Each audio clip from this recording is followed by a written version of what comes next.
लगाते, दमोचते, कंधे पर हाथ, पांव पर हाथ रखते रखाते जैसे तैसे निकलकर बाहर।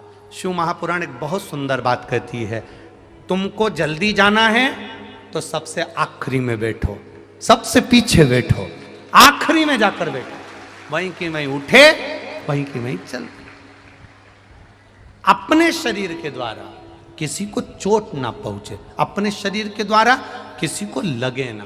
शिव महापुराण की एक बात अपनी जिंदगी में जरूर उतारना कि हम जब महादेव को जल चढ़ाते हैं, जरा समझिएगा, बहुत सावधानी से समझिएगा। शिवलिंग है,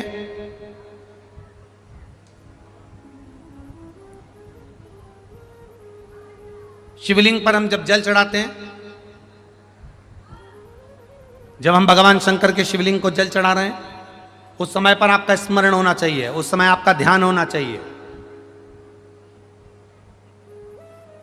शिवलिंग पर जल चढ़ाते समय तुम्हारे हाथ में जो लोटा है, तुम्हारे हाथ में जो कलश है, तुम्हारे हाथ में जो पात्र है, वो भगवान को टच नहीं होना चाहिए, भगवान को लगना नहीं चाहिए।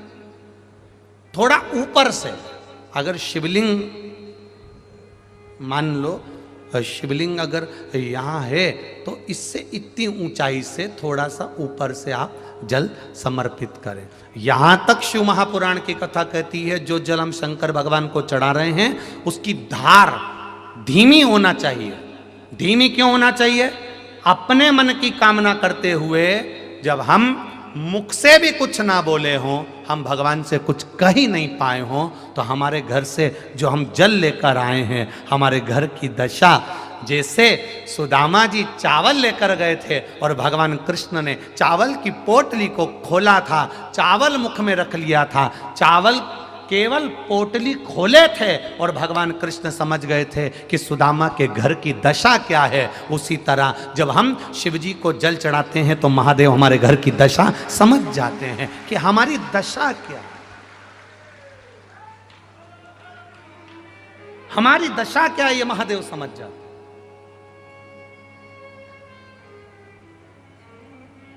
एक पंडित जी